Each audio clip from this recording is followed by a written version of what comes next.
Hey guys, welcome to my channel official 143। তোমরা সবাই কেমন আছো? আশা করি তোমরা অনেক ভালো আছো, আর আমিও অনেক ভালো আছি।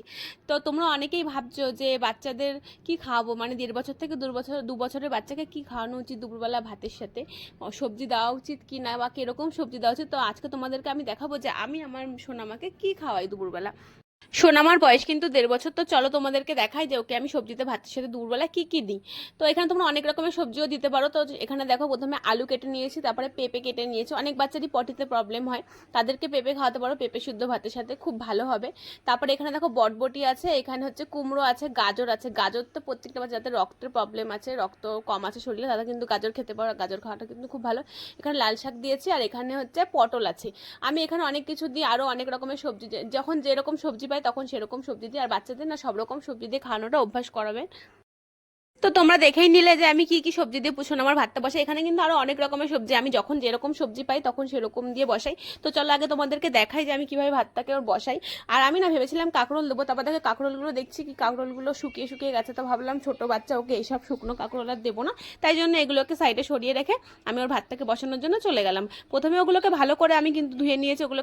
তারপর দেখো এখানে চাল আর ডাল নিয়ে চলে এসেছি। এবার তোমরা তোমাদের মাপ বুঝে, মানে তোমাদের বাচ্চা কিরকম খেতে পারবে সেই মাপ বুঝে তোমরা কিন্তু চাল ডাল আর সবজিগুলো নেবে। এই যে আমি সোনামার জন্য যতটা সবজি কেটেছি আর এতটা চাল ডাল নিয়েছি, এতখানি কিন্তু লাগবে না। তারপরেও আমি করে রাখলাম, যদি থাকে তো মা খেয়ে নেবে বা আমি খেয়ে নেবো, কেউ একজন খেয়ে নেবো। তারপর দেখো প্রেশার কুকারটা বসিয়ে তার মধ্যে আমি একটুখানি ঘি দিয়ে নিলাম। তোমরা চাইলে এখানে বাটারও দিতে পারো। আমি কিন্তু সোনামার খাবারে বাটারই বেশি দিই, কিন্তু যখন বাটার থাকে না তখন ঘি দিই। তারপর এখানে একটু ফোড়ন দিয়ে দিলাম। তোমরা কিন্তু কালো জিরা, পাঁচফোড়ন বা জিরা বলো, যে কোনো একটা ফোড়ন দিয়ে নেবে। আর আমি একটুখানি ছোট এলাচ দিয়ে দিলাম যাতে খাবারের গন্ধটা সুন্দর হয়। তারপরে সব রকম ভাজাগুলোকে না আমি একসাথে নিয়ে ভাজবো। আচ্ছা, তোমরা তোমার বাচ্চাদের, মানে 1 থেকে 2 বছরের মধ্যে বাচ্চাদের কিরকম কিরকম দুপুরের খাবারটা দাও সেটা কিন্তু কমেন্ট করে জানাতে একদমই ভুলবে না। তোমরা কোথা থেকে আমার ভিডিওটা দেখছো সেটাও কিন্তু কমেন্ট করে জানাবে। আর এখানে দেখো আমি এখানে ফোড়ন দিয়ে সব রকম সবজিগুলো একবারে দিয়ে ভালো করে ভেজে নিচ্ছিলাম। এটাকে কিন্তু তোমাদের ভালো করে ভেজে নিতে হবে, কাঁচা কাঁচা ভাজলে কিন্তু একদমই হবে না। সুন্দর করে ওটার মধ্যে একটু যখন হালকা হালকা দাগ দাগ আসবে, তখনই এর মধ্যে কিন্তু তোমাদের চাল আর ডালটাকে দিতে হবে। এই দেখো, তারপরে কিন্তু এখানে আমি হলুদ দিয়ে দিয়েছি, মানে একদম সামান্য অল্প পরিমাণ, যাতে কালারটা একটু ভালো আসে। তারপরে কিন্তু বুঝে, তোমার খাবারের পরিমাণ কতটা আছে সেটা বুঝে কিন্তু তোমাদের নুনটা দিতে হবে। নুন দিয়ে ভালো করে কিন্তু এটাকে কষিয়ে, তারপরে দেখো এখানে চালটাকে আমি ধুয়ে রেখেছিলাম, সেই জলটাকে আমি ভালো করে ঝরিয়ে নিয়ে প্রেসার কুকারের মধ্যে দিয়ে দেবো। এটাকে দিয়ে তারপর ভালো করে আবার অনেকক্ষণ ধরে কষিয়ে নেব।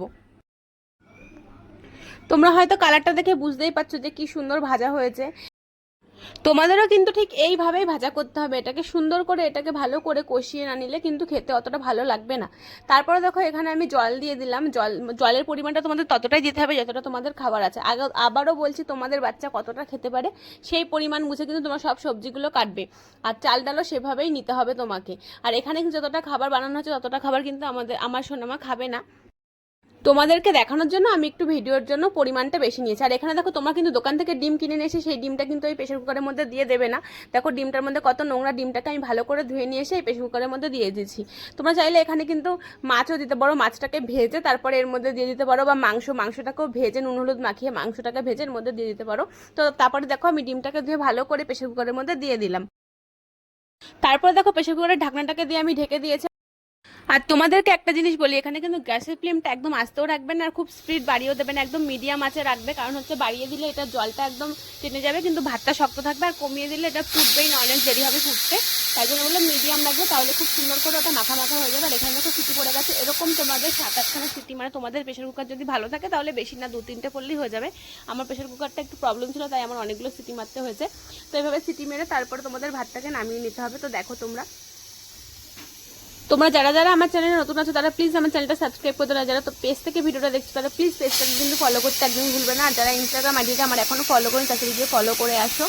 আর তোমরা কোন টাইপের ভিডিও আমার কাছে দেখতে ভালোবাসছো সেটা কিন্তু কমেন্ট করে জানাবে। তো আমার ভাতটা দেখো হয়ে গেছে, এখন আমি প্রেশার কুকারটা খুলবো, কিন্তু অনেক গরম, এটা খুলতে পারছি। তোমাদেরকে একটা জিনিস আমি শিখিয়ে দিই। তো প্রেশার কুকার যখন গরম থাকবে, এরকম নাড়ানাড়ি করলেও যখন খুলে যাবে না, তখন প্রেশার কুকারের মাথায় একটুখানি জল দিয়ে দেবে। দেখো এরকম ভাবে খুলে গেছে। তোমরা হয়তো অনেকে এটা জানো, কিন্তু যারা জানো না তাদের জন্য এই টিকটা ছিল। তো ভালো লাগলে একটা কমেন্ট করে দিও।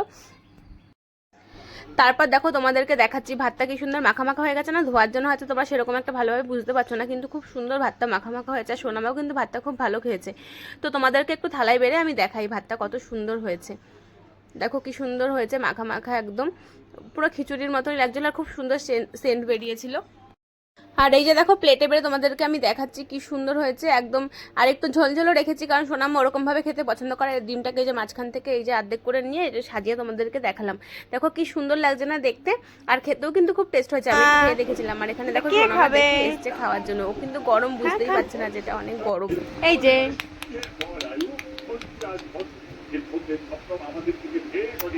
মা ভালো ভালো ভালো, একটু নাও একটু নাও একটু নাও।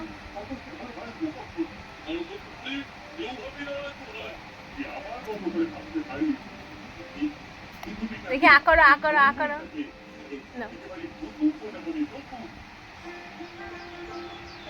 তোমরাও কিন্তু তোমাদের বাচ্চাদের এরকম ভাবে রান্না করে খাওয়াতে পারো। অনেকেই হয়তো এভাবে খাও, কিন্তু তোমাদের কাছে যদি এর থেকেও ভালো কোনো সলিউশন থাকে তো আমাকে কিন্তু কমেন্ট করে জানাতে কিন্তু একদমই ভুলবে না। আজকে ভিডিওটা এখানেই। ভিডিওটা ভালো লাগলে লাইক করে দেখাচ্ছ নেক্সট ভিডিওতে। তোমরা যারা যারা আমার চ্যানেল নতুন আছো তারা প্লিজ আমার চ্যানেলটা সাবস্ক্রাইব করে, যারা পেজ থেকে ভিডিও দেখছো তারা প্লিজ পেজটাকে কিন্তু ফলো করতে একদমই ভুলবে না। আর মাঝখানে আমি দুদিন ভিডিও দিতে পারি না, তার জন্য সরি, তোমাদের কাছে সরি চেয়ে নিচ্ছি আগেই।